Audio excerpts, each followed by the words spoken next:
going to talk about blind SQL injection with timelines. So I already have the PortSwigger lab opened here. The goal from this laboratory is to find a SQL injection vulnerability that will allow us to check what is the administrator password, and after find out, we just need to do the login inside the account. According with the website, they said application uses a tracking cookie for analytics and performs a SQL query containing the value of the submit cookie. This is exactly what we are looking for. Tracking ID. Perform something here around this value and create the access to the administrator password. But how can we do that? So I'm going to just intercept this request now. So we have here the tracking ID. Pass this for the repeater. So how we start this? PortSwigger delays. Scrolling down, we're going to find out that we have these values here, time delays and conditional time delays. So let's see, we're going to use the codes to close. We need to think this has a query, right? So we're going to have some way to document what we are doing. Let's put like that. Confirm that param is vulnerable to delay. PG sleep can be 5, whatever. Okay, second, confirm user exists administrator. To confirm that this user exists, check what's the size of the password.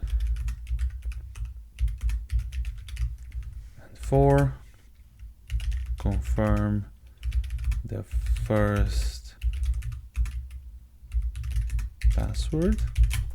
This is just to have an idea what this exercise is about. So we're going to start to discover exactly what we need to do about this vulnerability here. And to do that, we know our param here.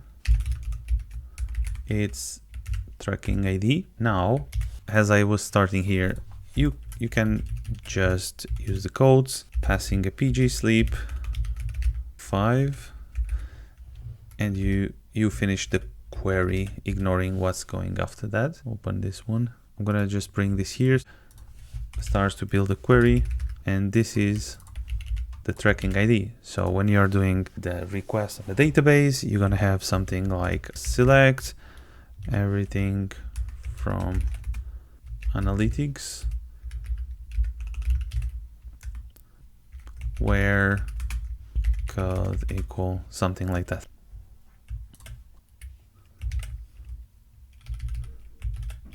Command U is automatically putting the plus to replace in the encoding. For now, I try to do this request, doing the delay, and here we see 5,000 milliseconds. We can say that our query is actually valid. To confirm that the user really exists, look for the example we have here, the conditional time delays. And now, what's the condition here? Because this is a blind injection, a SQL blind injection, we can't obtain any response like true or false or errors, but you can use the delays to confirm that is true or false. On this way, we're going to be able to obtain more information and confirm if the user exists. So we can say if user exists, then you're going to execute. If not delay. And on this way, you're going to get the user. Going back to the documentation, exists a table called users, columns called username and passwords. So now I select with some case, type a condition here, and then we need to confirm the username from users. In case the user exists, return true. If not, return false. Let's put this together. And this should be able to confirm that exists or not. I'm gonna now just move this. I'm gonna put this here as well and call another query, do the condition, true or false from the users, and don't execute anything else. Send. Select case. I think you need to actually do another thing here to isolate the query. Yeah, there we go. Yeah. 5 seconds. This means that this user exists. Now I'm gonna put a random one John is false.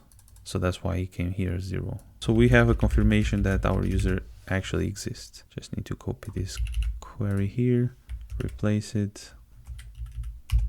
Now we need to confirm what is actually the size of the password that we have. To do that, I want the user being administrator, but also I want the user that have the password greater than 5. And I'm gonna just check if this works. Yep, the password has more than 5 characters. If I put 120, that is wrong. It's giving me 0. So this makes sense and the condition still works. This probably will be something like 30, no, 20, 15, okay, 15, 17. So we could here doing like 1 by 1, but the best way to do this is actually push this to the intruder, and here you clear the payload markers. You just need one single, and you go to the payloads, and now you select number. Since we know that this is 15, I think it's more, but I'll keep 17. We can say 60. Between these two, you're gonna count 1 by 1. So what this actually gonna do is going to replace this number 1 by 1 and do the request. On this way, we can see what is the size of our password without manually check 1 by 1. So I'm gonna do a start, and there we go. The size of the response was like 5,000. That no changes. This means was 17, 18, 19. The size of the password is actually 19. I'm gonna close the payloads here. We don't need these payloads anymore. Now we are going for the last step, access for the password. So we need to confirm what is the first character here that is being used. We have the size, but we don't know what is exactly. But now we need to use another type that is called substring. So what this actually provides is a string, position, and the length of the substring. Go back to our query, use a substring, and we're going to pass a string that we're going to use. In this case is password. The position of the char that we are looking for, we're going to start with 1, but then we're going to change this value for 2, 3, 4, 5 until 19. So that's why it was important to understand what is the size of the password. And here we're going to just look for 1. Now getting this just like that will not give you anything. We need to confirm each character. If I do this request, we get immediately the value. So this means that we actually don't have an A on a password, like on a first character. This is a painful thing to do 1 by 1 because we're going to be in here A, B, C, D. You got the idea. So instead to do that, you can actually use intruder again, and we're gonna replace the value from the char, and we're gonna select here. We go for the next step, that is a payloads. The payload type is brute force because we're gonna check each of these characters, and we're gonna say we just want 1, and the maximum we're gonna test is 1. And as you can see, the character for the first position of the password. So to avoid this way, instead to do manually, we're going to build a script to get the password for us. If I remove all this stuff, I believe the payload is still working, right? For now, I'm going to remove the substring just to confirm this is still working with the host and cookie only. Yep. So in this case, we're going to back to our file. We have confirmed that this actually worked as expected, but we need to confirm what is the char. Here should be the position that's going to be replaced every time. The last step to get the password, we're going to use Python confirm the full password using Python script. So instead to do manually, we're going to build a script to do that. As I said, I'm going to just create a file here, some import libs that is relevant. We're going to have a function to make the request, loop to run each value, 19 positions, right? The password. Inside the function, build the request, wait headers, record the start time, and record the end time. And then we do the difference record time, diff time bigger than 5 seconds. This means is actually the right character. We found char and we save each char inside the variable like password, and then in the end, after all our loop, we're gonna do print the password. We're gonna need to have some libraries, the requests, also the time, and we're gonna need strings. A function that is called make a request, and we pass a position and the char that we need. We're gonna have the headers, host, cookie here, host, and the cookie, this one. Now record the start time, because before the request we need to mark and have the timer running. Request dot the get method, URL, headers, headers equal headers. Maybe pass this here as well.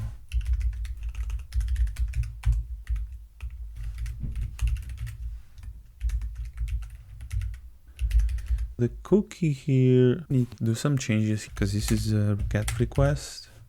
Okay, and also escape the codes plus and substring password position. Okay, because we're gonna pass the position here equal to the char. For this case, replace the value from the position and char here inside, change and replace the value of the position, the value of the char, close the time.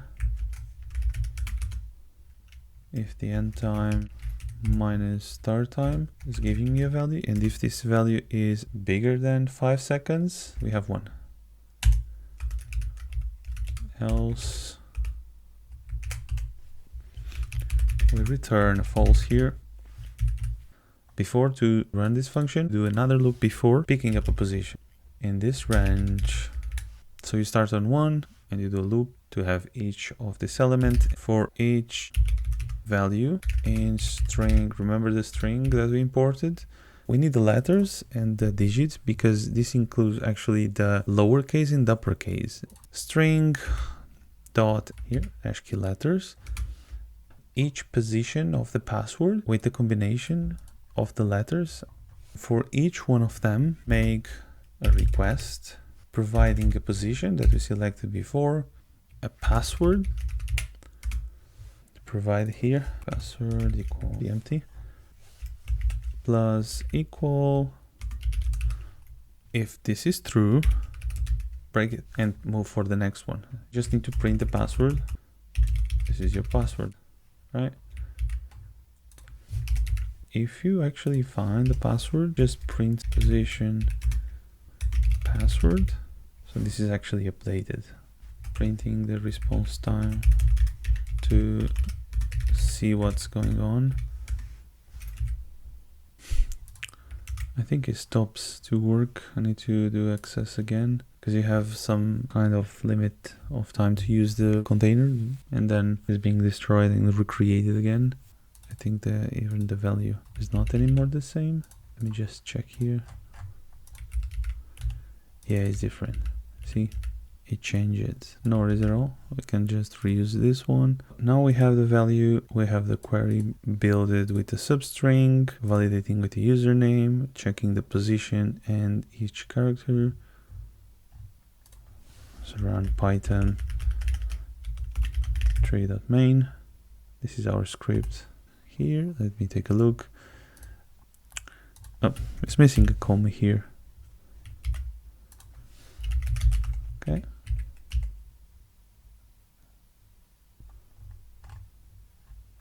I think this needs to be different.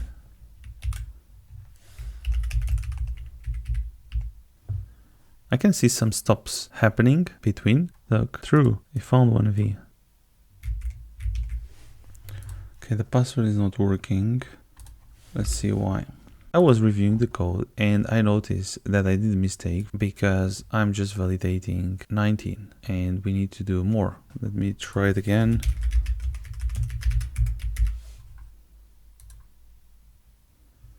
Now it's correct. I hope you enjoyed the video. If you have any questions, please let me know in the comments below. Don't forget to subscribe. Thank you for watching. See you on the next video.